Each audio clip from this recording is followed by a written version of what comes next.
Ini terkait dengan lanjutan firman kebenaran Tuhan tadi pagi.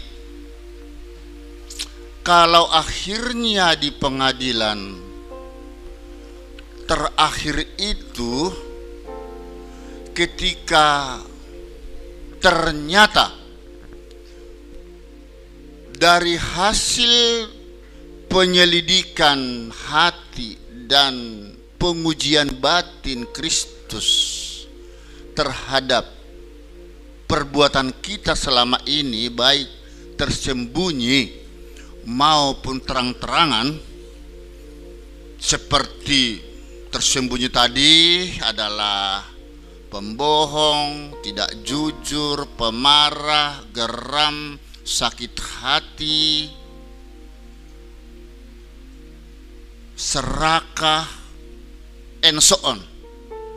Itu kan akar kejahatan, ya, akar kejahatan yang menjadi motif terjadinya tindak pidana perbuatan dosa yang disengaja. Karena itu motif, sudah ada niat jahat. Nah, agar supaya itu tidak lagi terulang, bagaimana ya caranya? Seperti lagu tadi, satu-satunya itu ya, akhirnya aku memilih Tuhan. Memilih Tuhan. Bagaimana caranya untuk mendapatkan Dia? Klik. Ada satu pengosongan diri, ya, bahwa dirimu yang ada sekarang ini, yang roh-roh kedagingan, roh-roh dunia yang penuh gemerlapan, itu harus ditinggal, harus dikosongkan, reinkarnasi, bersih, klinis kembali. Jadi mulai sekarang kita mulai sadar akan firman di Galatia 2 ayat 20 itu. Aku hidup, bukan lagi aku sendiri yang hidup, tetapi siapa? Kristus yang akhirnya hidup di dalam dirimu, di dalam aku. Hidupku yang kuhidupi sekarang ini, yang penuh dosa, nista, perbuatan jahat sudah dilalui, itu merupakan daging, harus menjadi hidup oleh iman menurut Yesus yang telah mengasihi kita selama ini, mengasihi aku. Dan bahkan Yesus menyerahkan dirinya untuk aku. Dia rela wafat, mati di kayu salib demi mempertanggungjawabkan segala dosa kekurangan kita, agar rancangan Tuhan tercapai indah. Begitu saudaraku. Karena itu, apakah bisa kita berikan kesempatan hadir roh Tuhan menyapa dirimu sekarang? Bagaimana supaya saudara bisa berjumpa, bertemu dengan Tuhan lewat peristiwa-peristiwa hidupmu, lewat doa. Bagaimana untuk bisa memohon ampun kepada Tuhan seraya meninggalkan semua kebejatan, ya, kejahatan yang kita lakukan. Seperti yang sudah dikatakan tadi, ada satu kejahatan yang tersembunyi yang merupakan motif untuk melakukan berbagai kejahatan-kejahatan yang kelihatan, seperti korupsi, pembunuhan, pencopetan, perampokan, ya, bahkan sampai kepada perselingkuhan, perzinahan, dan lain-lain. Itu perbuatan akibat adanya tadi perbuatan kejahatan yang tersembunyi. Ya, itu tadi pagi sudah kita katakan juga itu di dalam Efesus 4 ayat 31. Itu bagaimana cara membuangnya? Harus sadar dari berbagai banyak pengalaman hidup perjumpaan dengan Tuhan itu bagaimana caranya? Itu harus melalui suka duka yang pernah saudara lalui. Ya, melalui persoalan-persoalan yang saudara lalui itu ada segi positif, ada segi negatif. Ya toh? Tapi akhirnya bisa dipulihkan ketika saudara mengalami siksaan, sakit, penyakit, ada persoalan-persoalan yang sukar rasanya dilewati, tapi akhirnya saudara mampu melewati. Saya tidak usah dulu memberikan contoh kepada saudara. Lebih bagus saya dulu yang mengalami langsung peristiwa perjumpaan dengan Tuhan. Akhirnya saya yakin bahwa Tuhan itu sekalipun tidak ada, nampak, tidak bisa saya raba, tapi Dia ada. Seperti ini saudaraku. Ini saksinya juga istri. Tadi pagi beliau sudah juga memberi khotbah ya, yang keturunan dari penganut agama Islam ya. Dia ikut pengikut Kristus bukan karena saya, tetapi memang karena panggilan lewat mimpi. Tak perlu saya memberikan itu lagi karena tadi pagi sudah bisa dilihat. Kalau memang itu bisa dibuat di live streaming khotbah kemarin tadi pagi. Nah, ini ketika saya pernah punya anak dan istri bayi, lahir dalam posisi cacat kaki bentuk O. Ya, kami tidak pernah punya keturunan punya cacat anak-anak. Kami memang sempat saling menuding, keturunanmu apakah pernah seperti itu mah? Dan Pak, tidak. Kalau begitu siapa yang salah? Apakah ini karena kutukan? Tapi kutukan apa ya? Kami terus bertanya-tanya. Tetapi akhirnya kami cari firman Tuhan. Itu ada di Yohanes 9 ayat 3. Di sini tidak saya cantumkan. Yohanes 9 ayat 3. Bukan dia atau anak dan bukan orang tuanya yang salah, tetapi karena pekerjaan-pekerjaan Tuhan itu harus dinyatakan kepada si anak dia. Ya. Supaya kita percaya. Hebat, saya pikir. Singkat, hanya 3 bulan kami bawa anak namanya Melkisedek ke rumah sakit Cikini.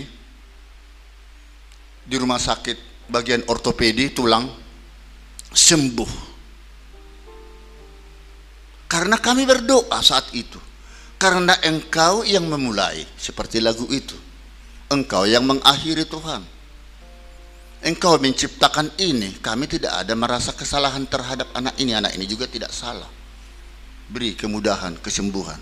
Ternyata sembuh tanpa ada cacat sedikit pun kakinya. Dan inilah yang akan bakal menikah, baru melamar kami kemarin kepada seseorang perempuan buruh penjahitan di sini di Medan. Sekaligus kami bisa melayani kembali tempat ini.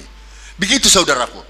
Nah, dari perjumpaan kami dengan Tuhan saat itu padahal sudah cukup lama, tapi kami baru menemukan peristiwa itu ketika bertugas di Pengadilan Negeri Bengkulu tahun 2011-an. Padahal itu peristiwa lahirnya Melki tahun berapa itu? Sudah lupa. Kebanyakan anak itu. Jadi kita renung kembali Tuhan bagaimana menyapa kehidupan kita. Dan lewat peristiwa itu dia sembuh. Disitulah membuat kami tambah yakin, percaya. Sekalipun rasanya Tuhan itu seperti tidak ada, kita raba juga tidak ketemu. Tetapi menurut feeling, menurut nurani, kan di jagat raya ini kan tidak mungkin ada yang menciptakan ini dulu, langit ini, kalau tidak ada pencipta, causa prima, penyebab pertama. Bagi yang percaya itu Tuhan Allah, pencipta, Elohim, Yahweh, pokoknya Allahnya Abraham, Allah kita juga, Allah Israel, semua pokoknya pencipta, bukan yang Allah-Allahan. Lah, kalau begitu ada dia, ya dan amin, kan begitu. Lalu saudara, sekarang saya coba sapa, banyaknya peristiwa-peristiwa yang saudara alami, kesembuhankah? Peristiwa-peristiwa pacar ya pergi begitu saja kah? Tapi semuanya itu ada rencana-rencana Tuhan di balik itu. Kalau saudara tangisi itu pacarmu itu, siapa tahu pacarmu itu akan merusak hidupmu. Ini akan yang terbaik bagi dirimu oleh Tuhan. Tidak usah jauh-jauh, contoh orang yang mau naik pesawat terbang, tidak jadi dia ikut karena terlambat kan, sebelumnya berontak kan, jengkel, marah-marah dia kan di bagian pesawat itu, bahkan mau ingin demo. Tapi apa yang terjadi? Tahu-taunya jatuh pesawat. Cobalah kalau dia ikut tadinya, pasti dia ikut korban. Nah, jadi indah saatnya kepada kita ketika kita mengalami hadirat Tuhan itu. Oleh karena itu ya, tidak tahukah kamu? Klik, ada Korintus 3 ayat 16, 17.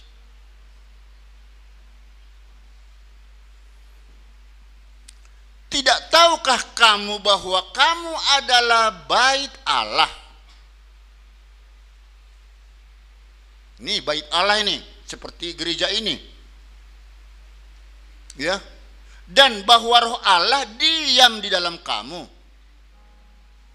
Jika ada orang yang membinasakan bait Allah, maka Allah akan membinasakan dia. Sebab bait Allah adalah kudus dan bait Allah ialah kamu, aku. Nah, sekarang bagaimana saudara terhadap dirimu? Kau kotori kah? Mulai dari hal-hal yang kecil, merokok ya.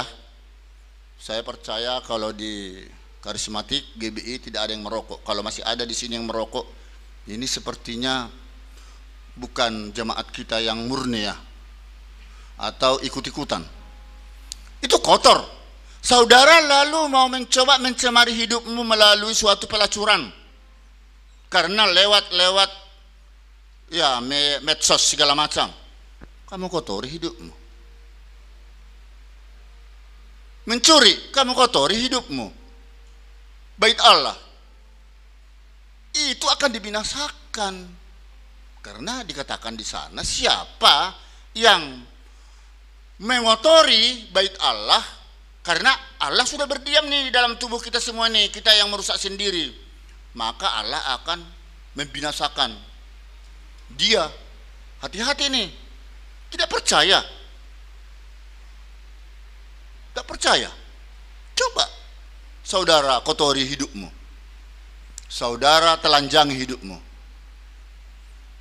Kan berurusan dengan pengadilan negara seperti tadi.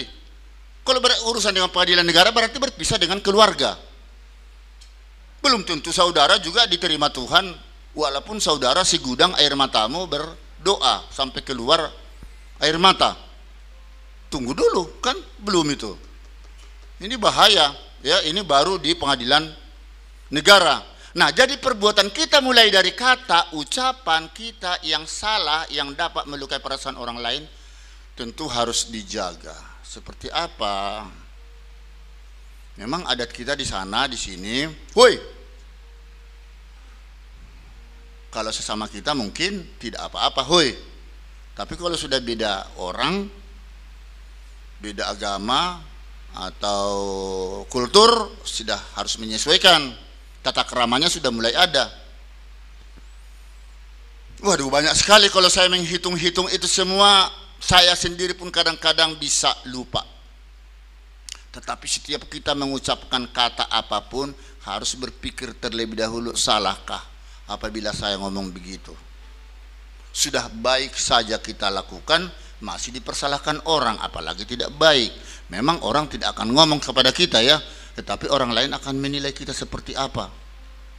Wah, ini kalau sudah masuk kepada bagaimana supaya kita sempurna seperti Yesus, serupa dengan dirinya gambarnya, tidak bercacat, tidak tercela, kuduslah kamu karena aku kudus. Nah, ini repot nih. Sulit, Pak. Ya sulit bagi mereka yang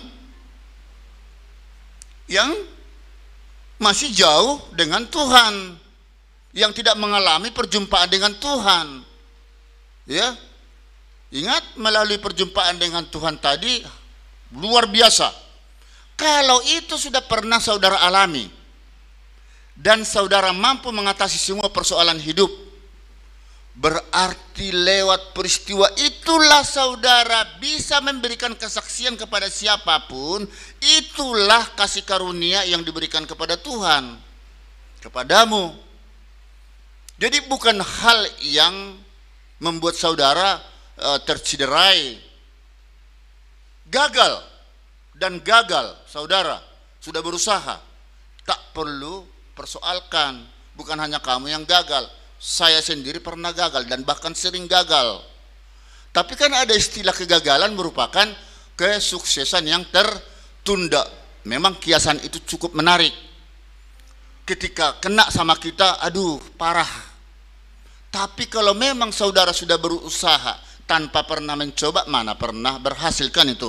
Tapi kalau memang masih gagal dan gagal, ya sudah, berarti itulah nasibmu. Terimalah apa adanya, apa yang ada sekarang. Jangan mikirin orang-orang yang sana lebih hebat, lebih sukses, dan seterusnya. Kesuksesanmu adalah kesuksesanmu sendiri. Jangan kesuksesan orang lain kau bawa-bawa. Tuh, lihat tuh, tetangga kita kaya banyak, belum tentu keuangannya itu dari hasil jerih payah yang benar. Sedangkan kamu bahagia, rumah tangga sejahtera semua. Alamak, itu dia anak-anak manis, kan begitu. Nah, berat Pak kalau tetap saudara tidak mau dan ngeyel. Sudah, lebih bagus cepat-cepat saudara angkat kaki memuji Tuhan.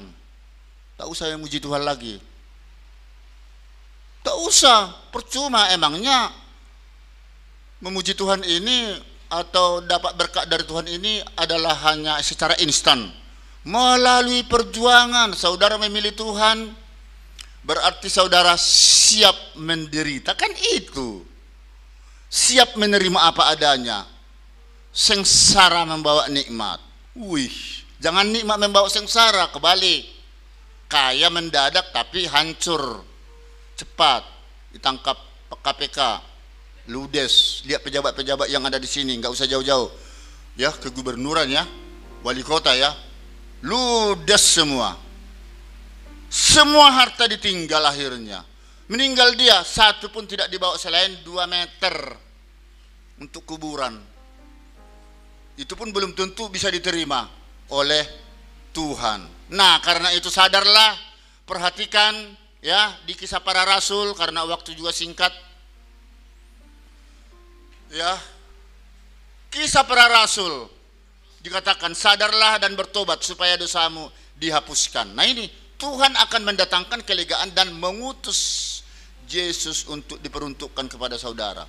Jadi pertobatan kita itu harus kita sesuaikan dengan apa saja yang pernah kita lakukan mengecewakan Tuhan. Apa kesalahan-kesalahan yang saudara lakukan? Ingat. Tidur sambil merenung. Perkarakan itu semua kepada Tuhan.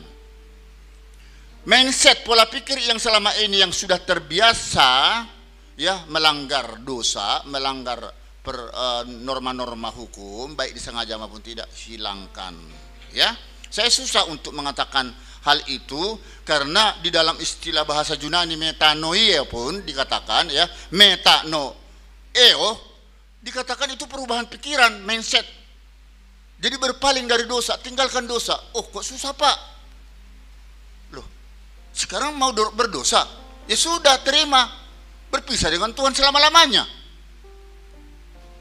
Saudara nanti akan masuk penjara seumur hidup, mati ya di neraka. bahkan mengerikan. Ya, mengerikan itu apa? Pokoknya hangus, tak jelas. Itu di penghakiman terakhir ya. Jadi kalau gitu, saya mau katakan ini kepada kita sini, ini banyak anak-anak muda nih. Siapa yang pernah, misalnya, ini maaf ini, yang sudah menikah, ya, yang pernah misalnya berbuat selingkuh atau zina di tempat ini. Ini menurut catatan firman Tuhan, perbuatan dosa perselingkuhan dan zina ini merupakan perbuatan dosa yang disengaja dan direncanakan. Karena ada motif tadi. Ya kan? Nah, sebelum penghakiman terakhir tiba, harus cepat-cepat ini diselesaikan kepada Tuhan. Semua persoalan hidupmu.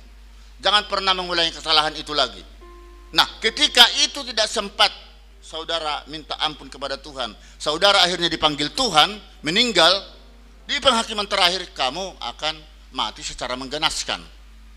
Itu persoalannya. Nah, jadi kalau begitu, mengapa kita harus bertobat?